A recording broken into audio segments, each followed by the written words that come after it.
A very good morning from a chilly New Delhi. Good morning. So we are back with our next episode of the Revival Experiment. I'm Sunanda, a singer and an entrepreneur. I'm Piyanka and I'm a fitness trainer.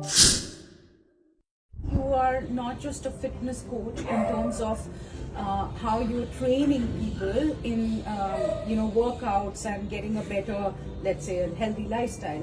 It is more, your style of working out. You are a little more softer on me, yet you are strict. So where does this come from?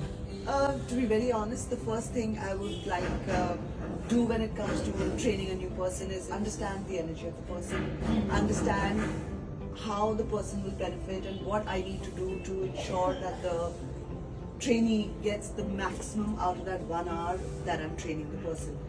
Making sure that the next session is not dreaded, the next session isn't something that you don't look forward to. It has to be something where you enjoy. The workout needs to be fun and effective at the same time.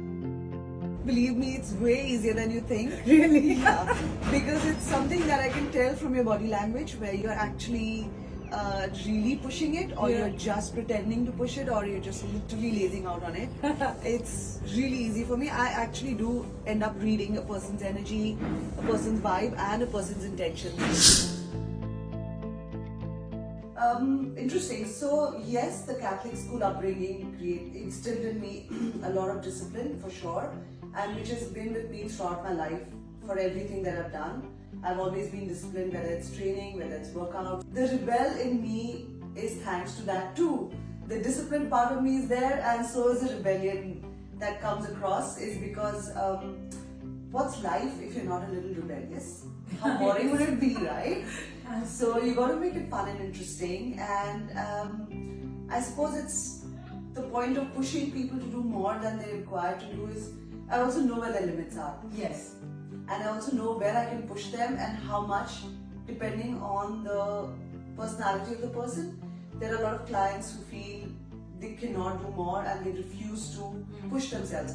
But that's where I come in with my take on what works best for them. Because as a fitness trainer, if I don't know what works for my client, then I'm probably not a very good fitness trainer. As an image consultant, the most important thing that I learned, and the one that's always been with me no matter what, is that first impressions make a huge difference, right? Yeah. No matter who you are, as long as you're your authentic self, and as long as you're projecting that to the world, you could be highly right wing, you could be extremely woke, you could be extremely anything, as long as it's true to who you are. And at the same time, when it comes to just as an image consultant, we talk about, say, being ladylike. It's not just being ladylike, it's being graceful, it's being memorable. So I learned this a very long time ago, that you should always endear people to you. It totally depends on how you conduct yourself.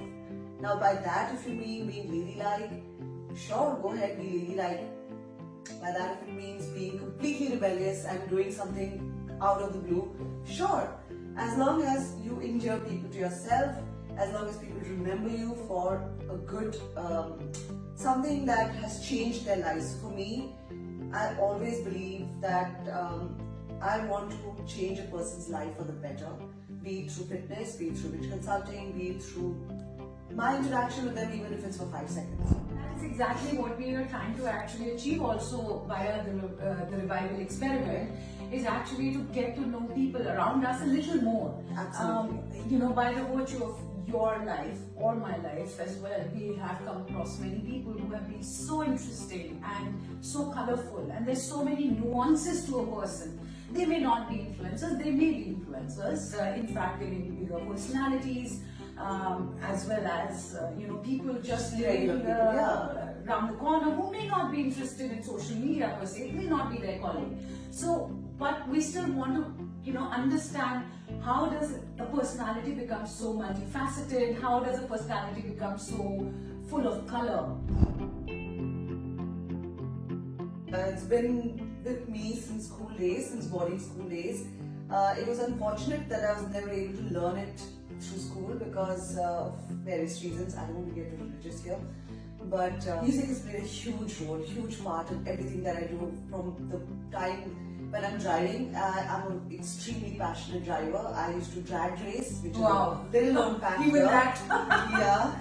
So for me, it's just the combination of good mood, good music, and it can create a great atmosphere, whether it's while training, whether it's while doing anything, even basic chores, right? You can change your entire mindset with good music.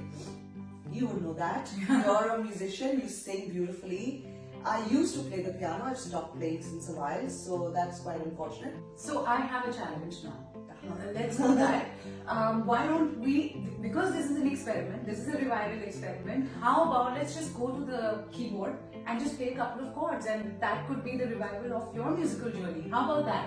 Great, although I'm going to be really embarrassed about it because it's been a while. That's okay. I don't think we are planning to be heroes here, we are planning to be ourselves. Let's go to the piano room.